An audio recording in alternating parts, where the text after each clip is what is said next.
what stops us from embodying our desire, and what stops us from following our bliss?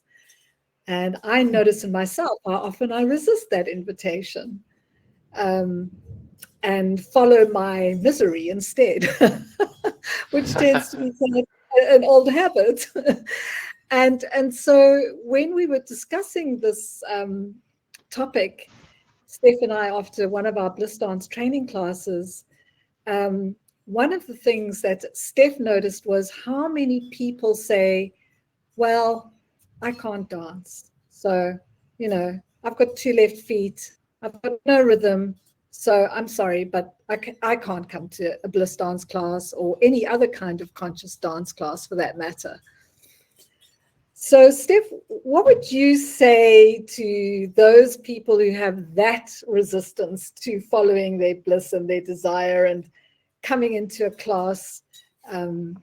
Because really dance is the first language, isn't it? I mean, we dance before we walk, we move, Oh gosh, I think anyone who's had children has seen that. Yeah. So what is it that stops us from doing what comes natural? What is it? Gosh, I've heard this quite recently. There's a dance class that I go to relatively regularly. It's not a sort of bliss dance class; it's something else. But that doesn't matter. I put it out to a group of people, because it's just a great thing to do. Get the body moving, connect with other people, and just find ways of expressing yourself. And got that feedback straight away. Oh no, I've got 2 left feet, or that would just be a complete disaster. Can't do that. And that. Immediately what I thought is, in that particular dance, there's a gentleman who comes there who must be, gosh, I don't know, in his mid-80s or something. The guy can barely walk, literally barely walk. He kind of hobbles in very slowly, and he sits on the side and his body kind of moves. He's dancing. I just thought, if someone can come and do that just so beautifully, and he's alive and he's involved, and there's just so many ways to do that. What excuse is there really? And I think there's always an invitation to just show up exactly as you are in the moment. And we're not, I don't know, it's almost like we have to claim that permission for ourselves, because it's not openly given in the cultures that we've grown up in. So maybe that's just the first step, is like, what is this about? Just like, hey, I could just be as I am. I don't have to be something else in that moment. And I think certainly for me, that my journey with bliss dance in particular was such an incredible journey of working through all of those patternings. But I had to make that decision first.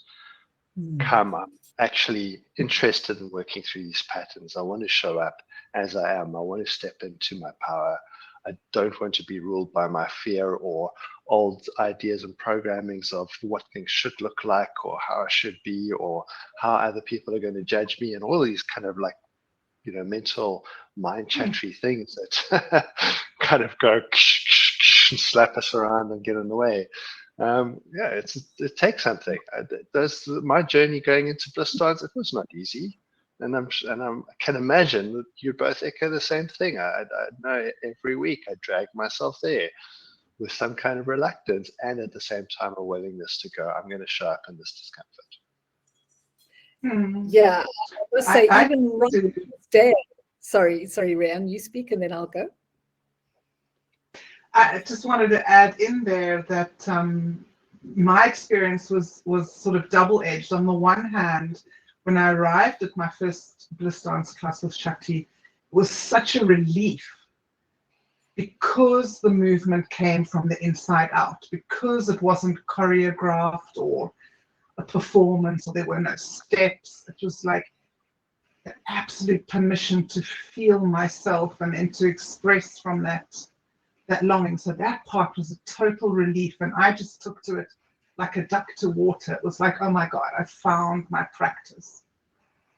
But then, further to what Stephen points to, there's also been that challenge in the journey of bliss dance, where there were times when Shakti would say, find a partner or get into groups of 3, and my whole body would go like, oh my God, I'm gonna have to do this thing, and it's like pushing against my capacity for intimacy.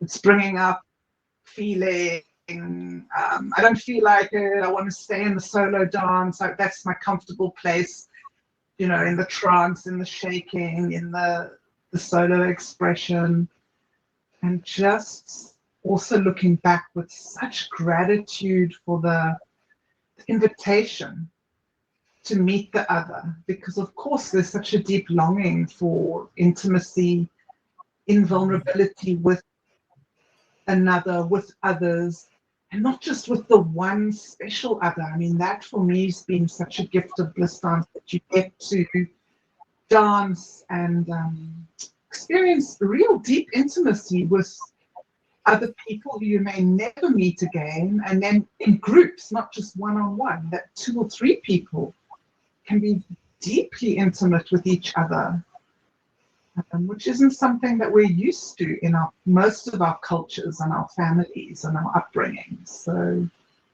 yeah, that's been my personal experience. Oh, it's lovely to hear that, Rhianne, because to answer back to both of you about this push-pull, there is a push-pull, and even to this day, having, you know, danced for 12 years now and taught for 10 years, even now when I have to teach a class, there's this resistance. I notice it. There's this resistance because I want to stay in my little comfort zone, or I want to sit in my bed and watch Netflix and zone out.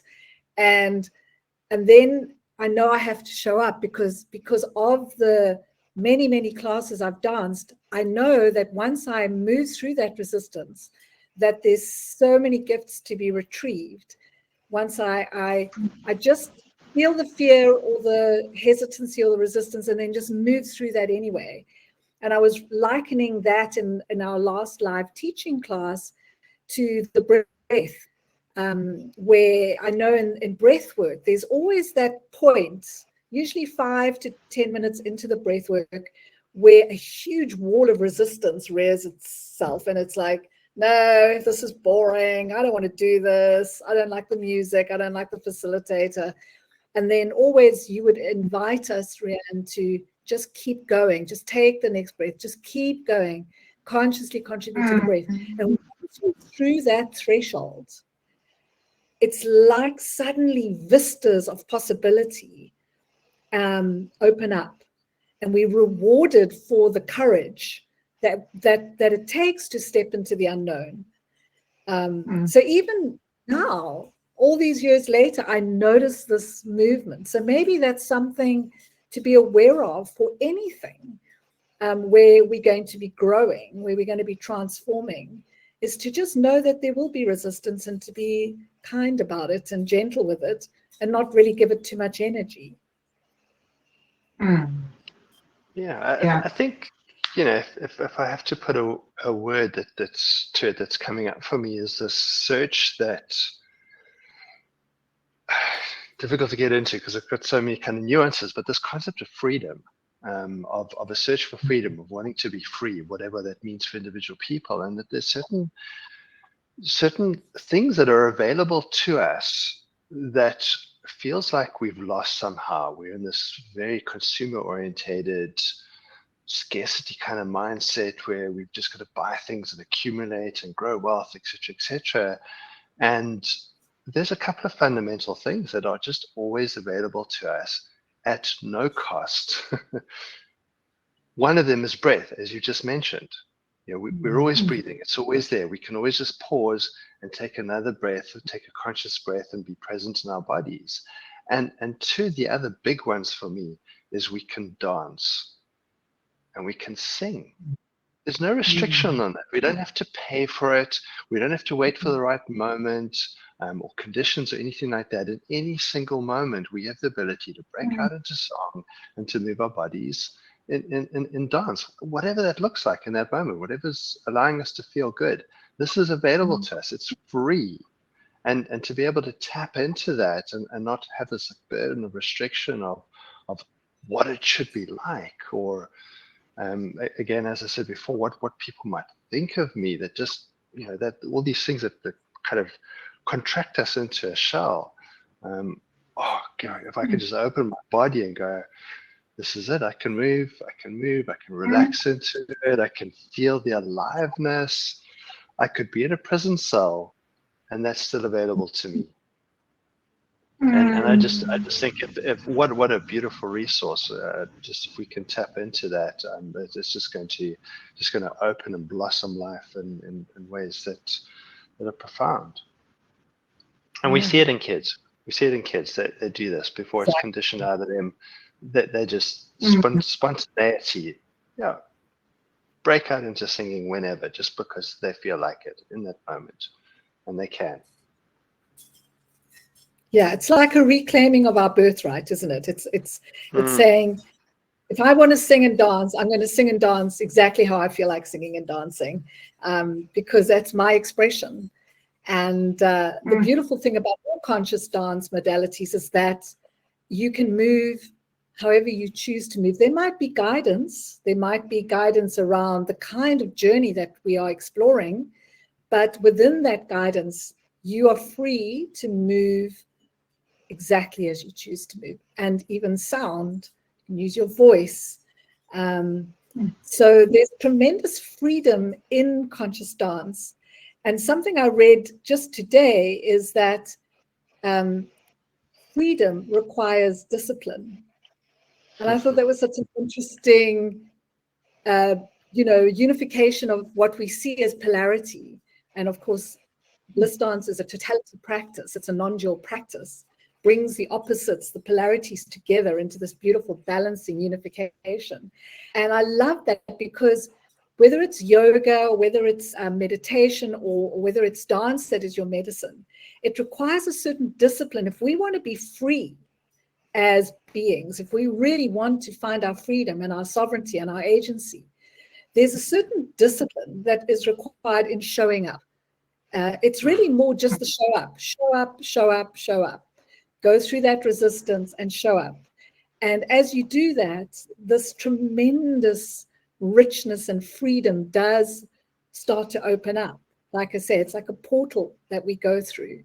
It's a threshold that we pass over.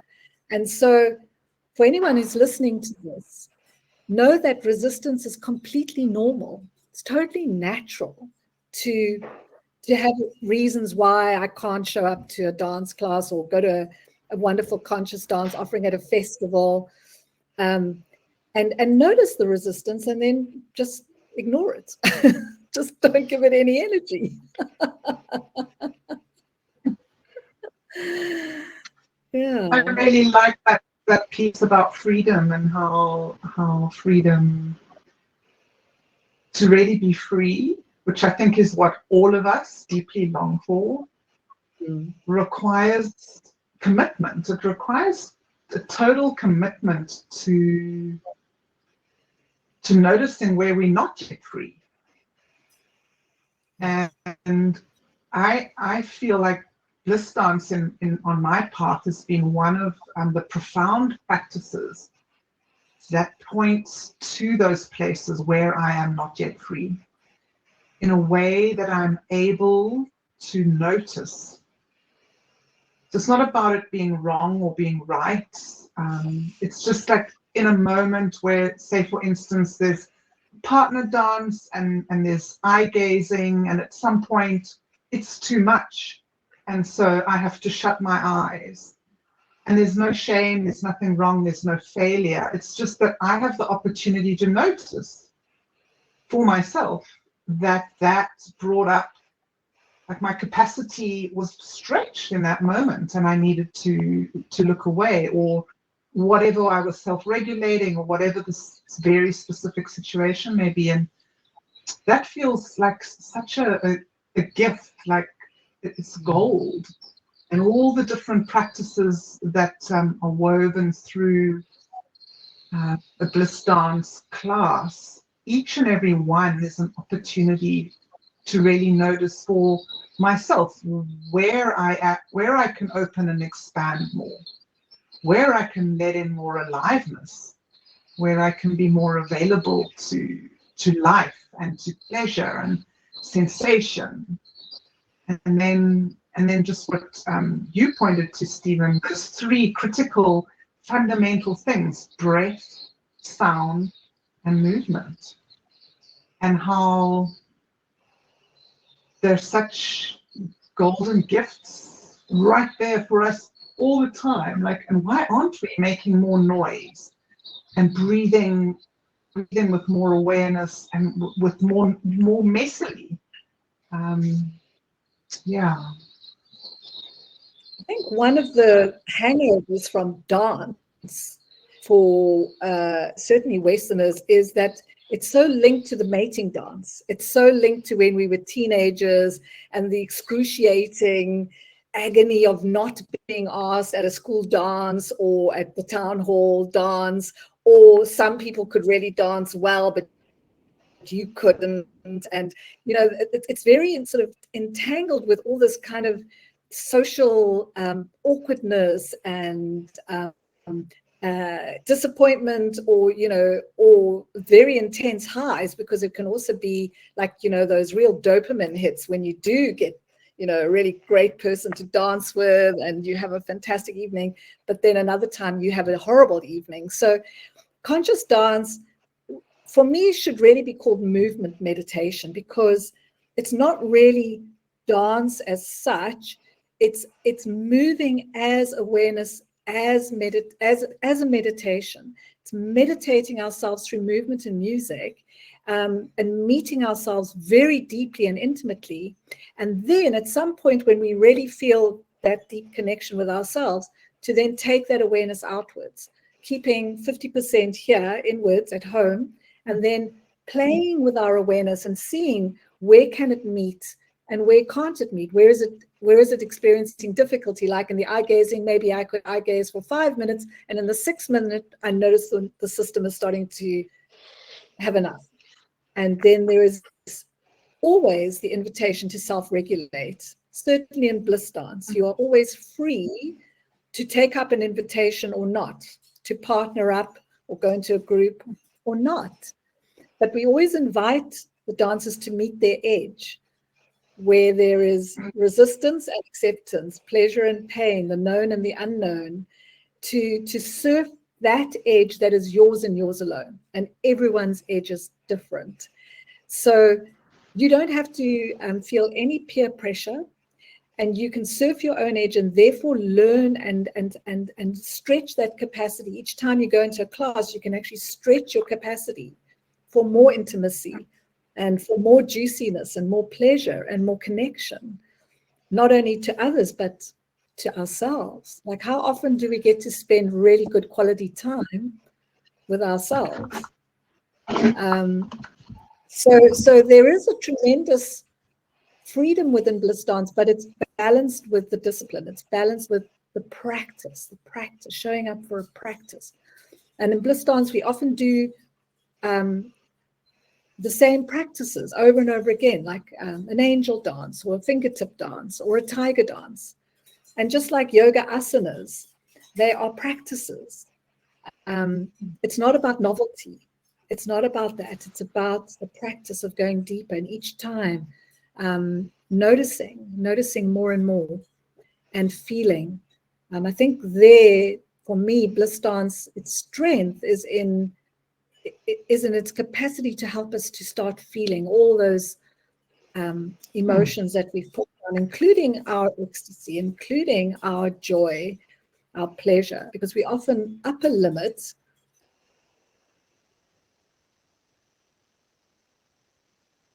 our pleasure as much as we try to lower limits our pain. And so I love how bliss dance invites us to start all of it, everything that there is to feel as a human being. We can explore in the laboratory of the dance floor.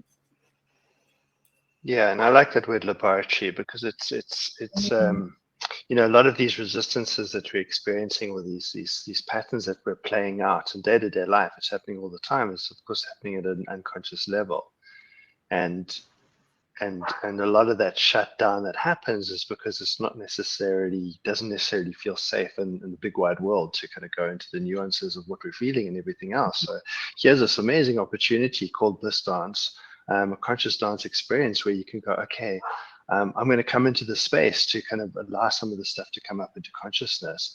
So yes, it's uncomfortable, but it's a safe place in which to experience that discomfort.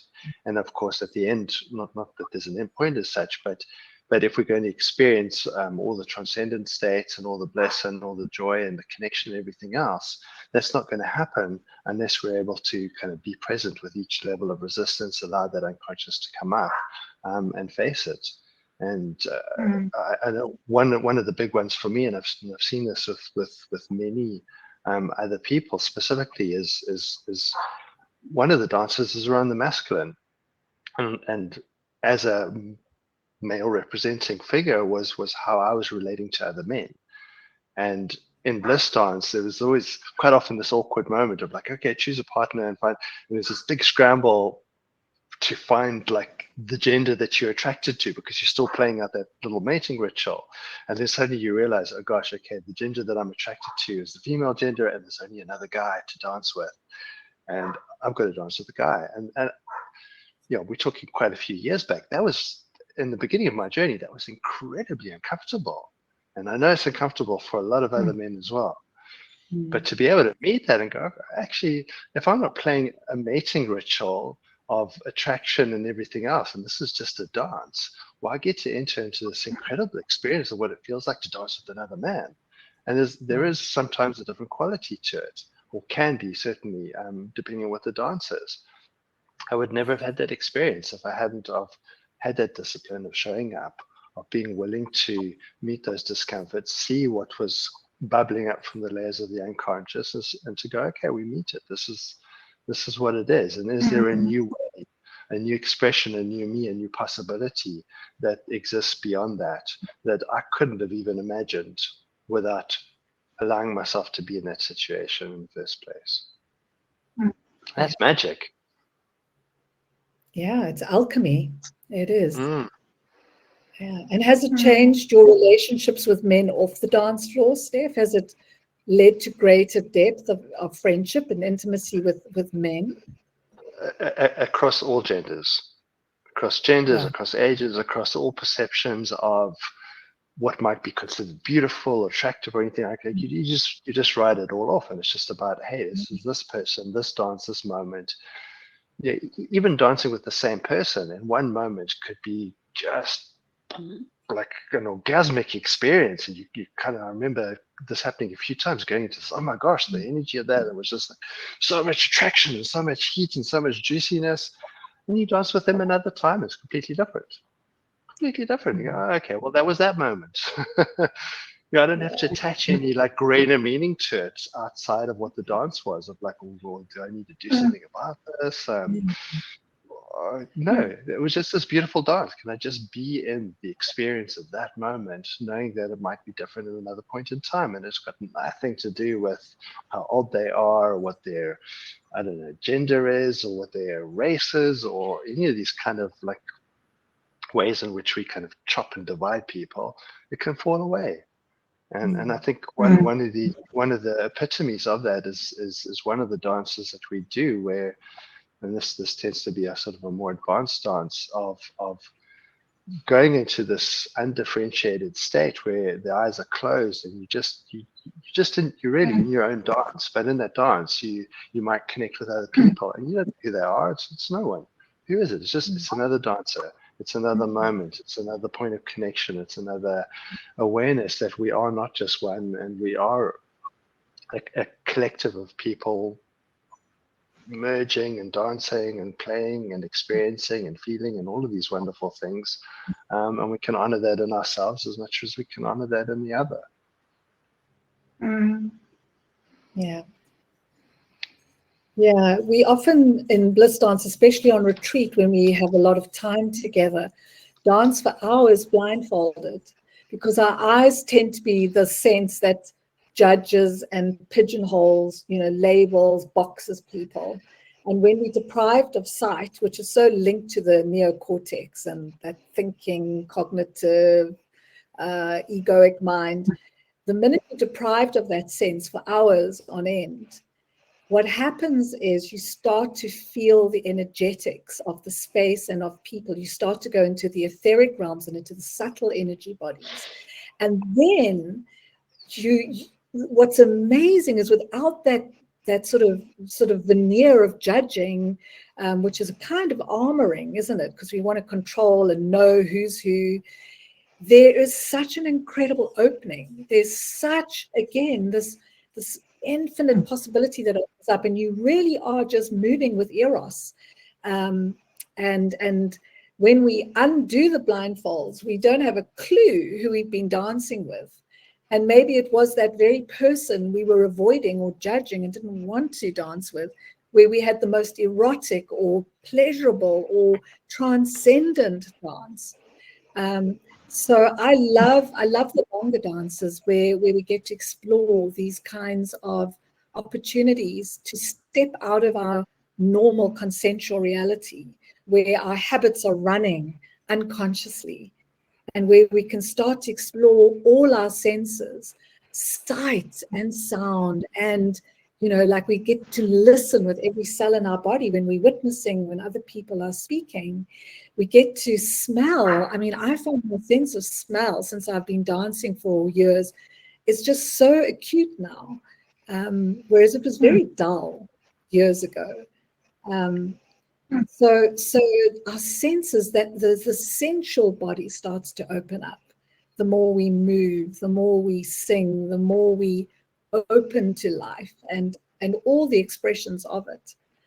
So that's been a great gift to me from dancing, is the opening up of my body, the sensuality, and the ability to meet people on depths that if I hadn't danced, I would never have experienced. And the other thing is that friendships develop on the dance floor without much story around them. So you don't need to keep the friendship alive through story, but rather through depth of feeling, just meeting heart to heart. And there are friends I still am deeply connected to this day, who I met on the dance floor. There's I might not see them for 10 years, but if I see them in the local shopping center, we will run towards each other in slow motion and wrap ourselves around each other and go, hello, because that connection is just as alive. It's somatic, it's visceral, and it's not dependent on story or identity. It's this erotic energy. It's just energy meeting itself, loving itself, living itself. Through two expressions or three expressions that happen to meet on the dance floor. And so that is it's not something you can find in many places. In yoga, you're in your, you're doing your asanas, you are doing your practice, but in bliss dance, we get to share a lot. We also get to share in pairs and in groups our experiences. We get to witness each other quite a lot as well. And so the depth of feeling and how the heart opens, how our sexuality opens up as well, because it's so welcome.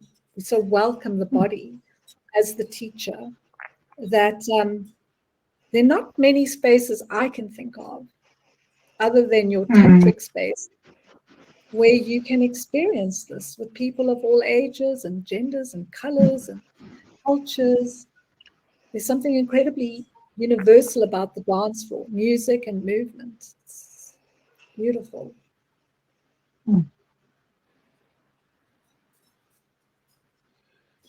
I'd love to share, Carly, a little about the opportunity to come and explore together, because we've had our 1 year Bliss Dance Foundation training program, which is coming to completion with the first cohort of students, and you've had a really intense, rich, wonderful year of learning together. And we had a magnificent retreat in South Africa in August, and our second Bliss Dance retreat is at Hidden Paradise in Spain, coming up in April.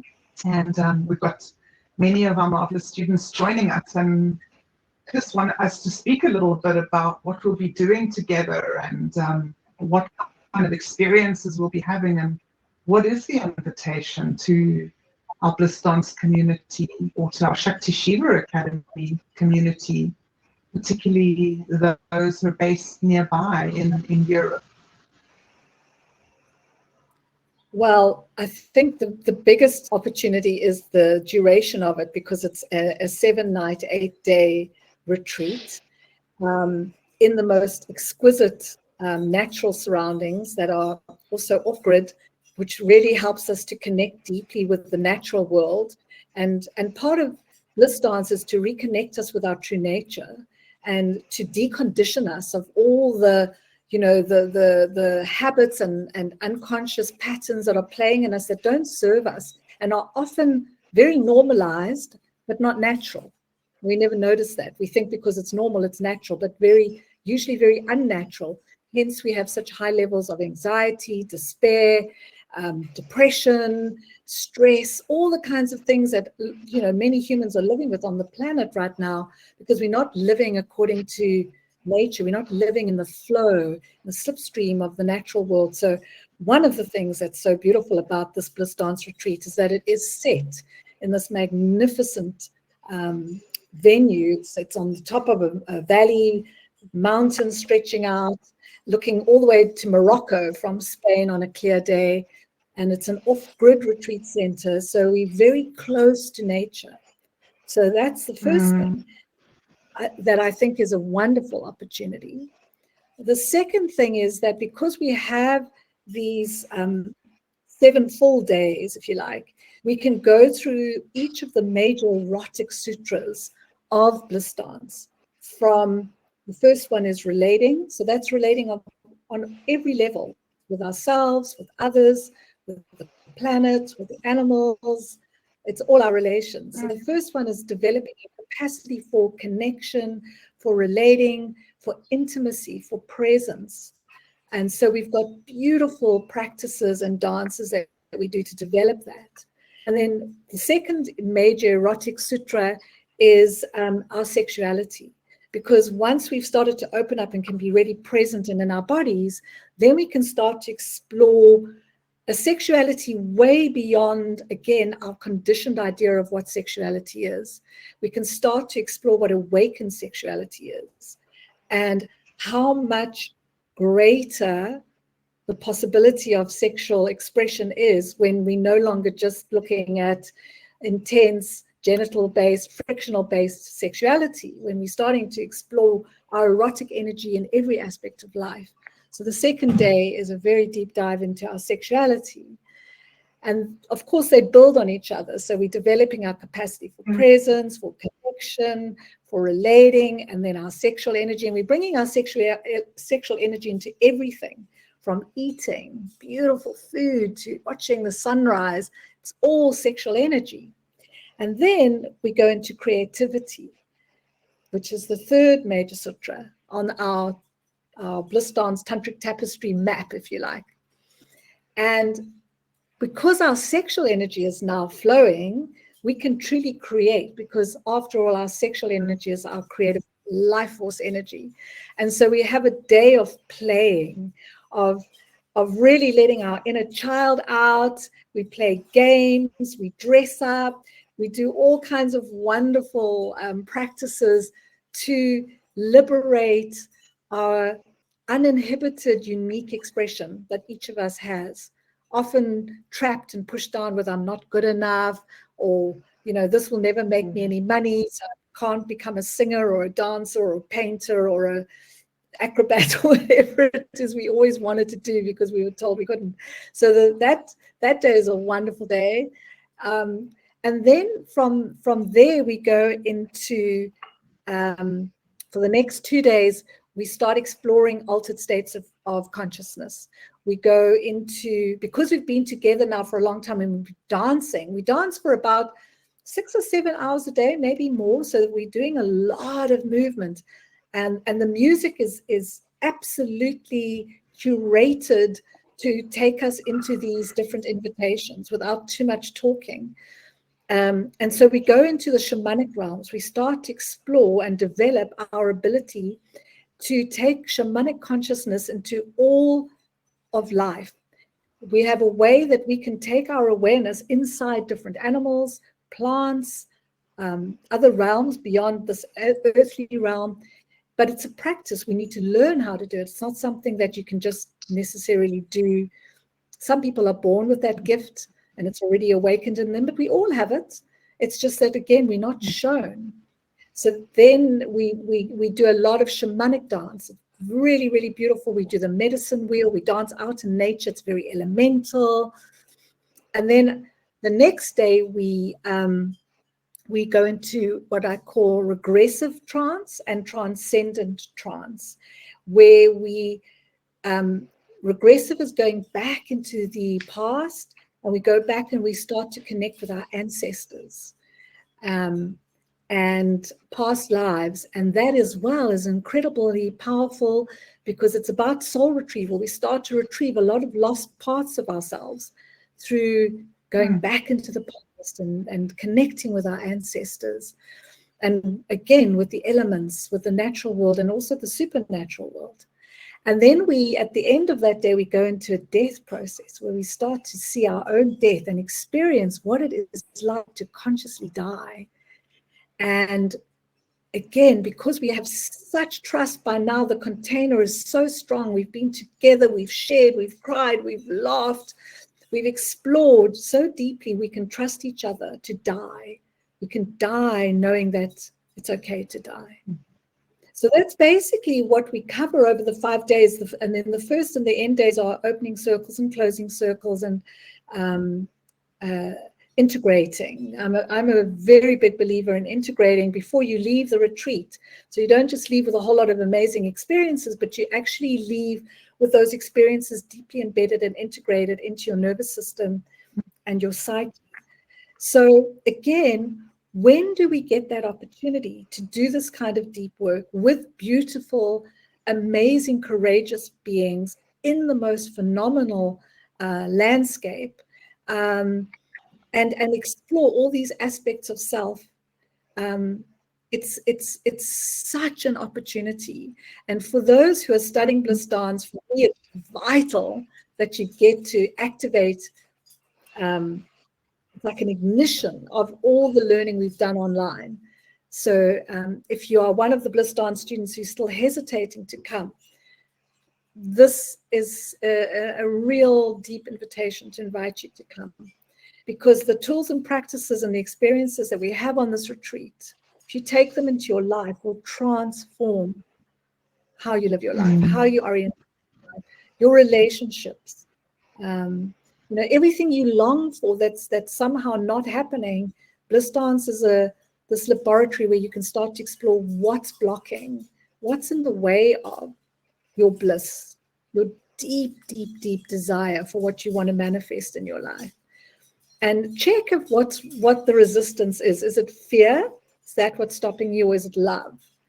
Is it love of something that's preventing you from coming? Or is it a fear of something that's preventing you from coming? And if it's fear, if you would like to chat to me, Rhianne or Steph, about how we can support you to move through that fear, we're here because we would love you to be there. Yeah. Yeah, I'm super excited about coming together and being with you and with Stephen. Haven't seen Stephen for a couple of years since he moved all the way to New Zealand, and so many of our other Shakti Shiva Academy faculty joining us from California and from Canada, and just some of our Shakti Shiva Academy based in Europe also coming to join us. So the retreat's not only for our bliss dance students, but it's also an invitation for anybody who wants to move, to embody their desire, to journey with us for, as you say, 8 days. What a gift! What a beautiful invitation. And funnily enough, I say it's 8 days, but because we drop into what I call Kairos time, which is the time of no time, it's where time is stretched and it's magical time. I remember all the bliss dancers saying after the first day, it feels like we've been here a month. And then we were joking that after day 8, we were saying, oh, we've been here a year, because the richness of what we were experiencing, that tapestry was so fine and so exquisitely woven together through all of us. that time just disappeared. It really did. We were in this timeless space. And I know this sounds weird, but there are 2 round dance floors, beautiful dance floors, with windows all around them. And the one is called the Earth Ship, and it has this beaten earth, like African huts. They have this beaten earth mud floors. Lola's also got it at her place on the river. And so it's very elemental, it's very primal, which is fantastic. That's where we're going to do our elemental work and our ancestral work. But then there's another one, and I'm calling that the spaceship. And I really think we've got the Earth ship and the spaceship to dance in. And I feel like, because planetarily there's very, very powerful things happening, you can speak to any astrologers and they'll tell you this. And the end of April, beginning of May, apparently is liftoff time. That is where things are really going to start to accelerate in terms of magical reality we're not used to, this non-consensual reality, a different reality. And so set your coordinates now for whatever you're wanting to manifest in April, May, and come and join us and dance it and celebrate it and bring it into form with us, because when we get together, we create a very powerful field of manifestation.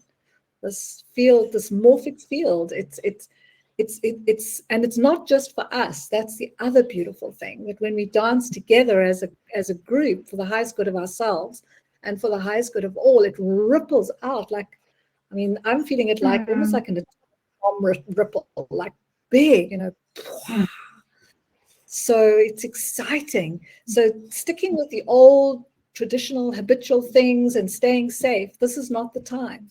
It's not fun. This is the time to get creative and explore and try new things. So that would be the invitation from us to joining us. If you're interested in magic, if you're interested in really, really changing this existing reality that we're in right now, then join us. We're all alchemists. We're all magicians. We just sit on our power for the most part. So we've got to get up and move. Yeah, we were talking about resistance and the resistance to coming and dancing, and there's a way of looking at resistance that is necessary as well. Like we need the resistance of this physical form in order to be here. And the picture I'm getting is that there's this sort of two-way experience of we are bringing ourselves into embodiment, into the somatic experience of being with the resistance of space and time. And as much as we going into the solidity of this physical form, we are learning how to expand beyond it and to grow what our capacity is, and to be able to extend, as you were saying, Kari, beyond how we know time to be, or think we know how time to be timeless, to be spaceless, that we are so much bigger than what this physical form is. So it's both qualities. Go in and go out at the same time. Yeah. And it sounds like the venue just will support that so beautifully. That's what it feels like. And it is a hidden paradise. We're going to be hidden in this magical realm. So everything feels like it is conspiring towards us having the most profound and sublime time together. And so we would love anyone who's interested to join us, male, female, any sexual orientation, gender identity. You're welcome to join us. Everyone is welcome, and all of you, every aspect of you is welcome in the space. If you're interested in exploring the nature of reality, truth, love, and all the things we long for, if you're interested and you want to explore through movement and music, and this feels like it's calling you, and you might be facing some kind of barriers or resistances, we're here to say we're happy to chat with you and see if we can find a way for you to be there. Yeah, absolutely. How would you feel about asking anybody who's on the line if they have any questions, and I could invite them onto the chat, and they could even come live potentially, or they could write into the chat. So if anybody does want to speak, Renata, Michael, Lucretia, Spania, would any of you like to come on live and chat with us, ask any questions? If you have any questions about bliss dance generally, or about something specific about the upcoming retreat in Spain, we'd really love to hear from you. And you can simply pop in the chat either your question, or if you would like for us to invite you onto the live conversation, and I can do that. And of course, no pressure to ask any questions or to come on live either, but we did want to give you an opportunity to bring your thoughts and your inquiry to the conversation.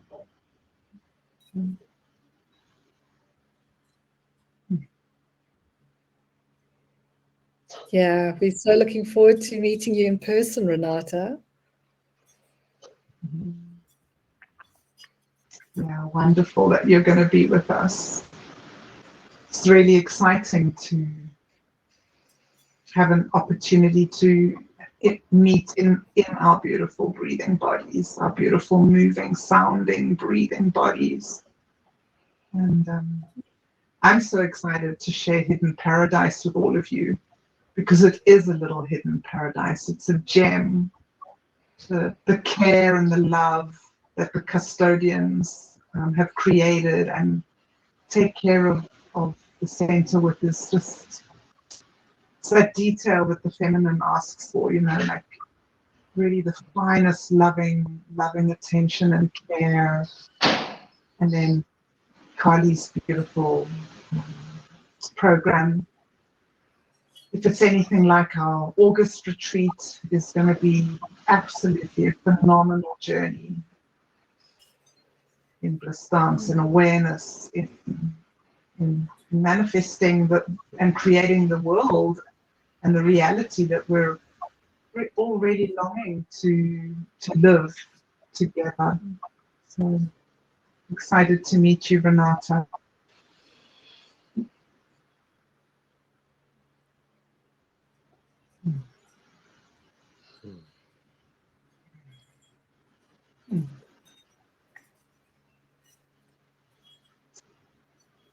Well, there may be no more questions or comments.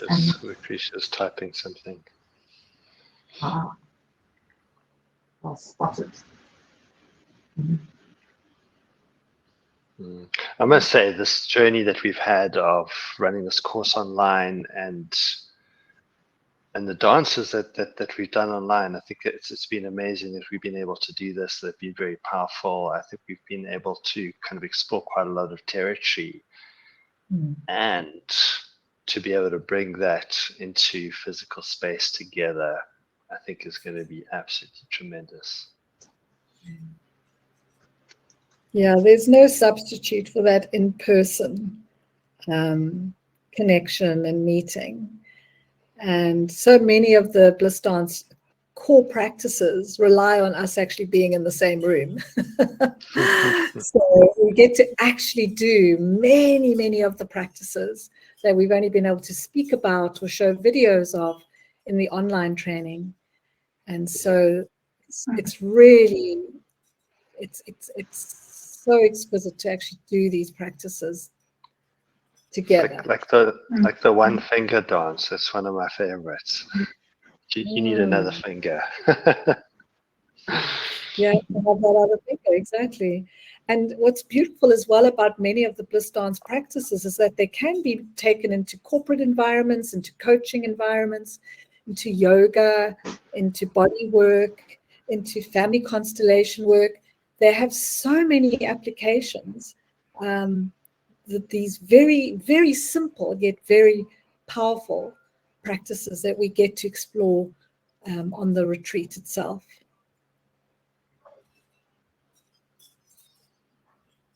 Yeah. Thanks for being here, lovely. Oh, yeah. Yeah. We'll get to meet Lucretia also in Spain, so that's exciting.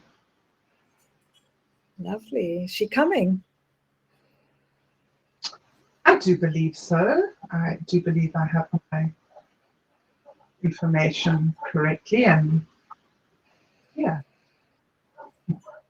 Yay. Yeah. Yeah. Oh, gosh, what a wonderful conversation. I think we should certainly do this again. Lots of fun about what we love, right? What a gift. It's just I did a breathwork session on Sunday for, I think there were 12 breathers who came to join, and afterwards I was chatting to Cora and Courtney, who we're flying off to Mozambique tomorrow to take a small group to journey on with the elephants, Tembe, and the dolphins and Malangon, and I was just like, wow, I feel so blessed to be doing what I know I'm here to do, to be sharing what I love on this planet right now. Yeah. And even though the journey is, you and I have had this conversation often, Carly, is like, it's not safe, it's not secure. We don't have jobs that have salaries, and we don't know a lot of things, and each month is different, and sometimes we're more creative than other times, and yet the journey of continually undoing and revealing more of who we are is such an opportunity. I feel for myself. It is a journey into freedom, and until I am free, then there's just more and more, and it's diving deep in order to fly high. It's what needs to be taken care of. How deep can I go into all of it, all of this human life, the entire range of feelings on the human piano of feelings, and therefore how much bliss, how much capacity for bliss do I have? And as long as it's still doing that, there's still deeper to go and higher to go. And I just feel an incredible amount of gratitude to have people, friends, colleagues, collaborators, co-creators, conspirators like you and Stephen to play with. Yeah, because you do get to play a lot, even though there are those times where you're walking that tightrope with no safety net, which is pretty exhilarating in and of itself. But yeah, how much bliss can you stand? And the bliss, of course, is all the ecstasy and all the agony. I think Rahasya said recently, bliss is the synthesis of all that which is ecstatic and all that which is really, really agonizing.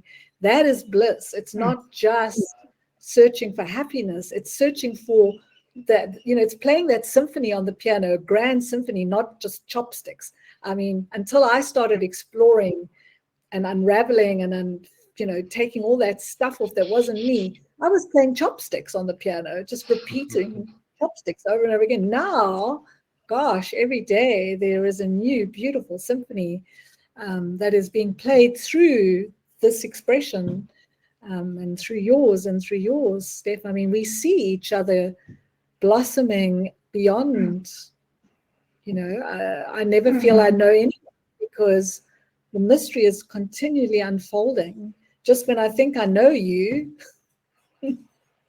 something else comes out, some new wonderful expression. And that's the beauty of it. It's so unpredictable. It's so fascinating. Yeah. So how much bliss can you stand? Let's find out. Let's find out. Yeah. Yes. Yeah. This is the interest. This is what we so fascinated and interested by, is how much bliss can we stand? How much life can we allow through us? It's a really good question to explore.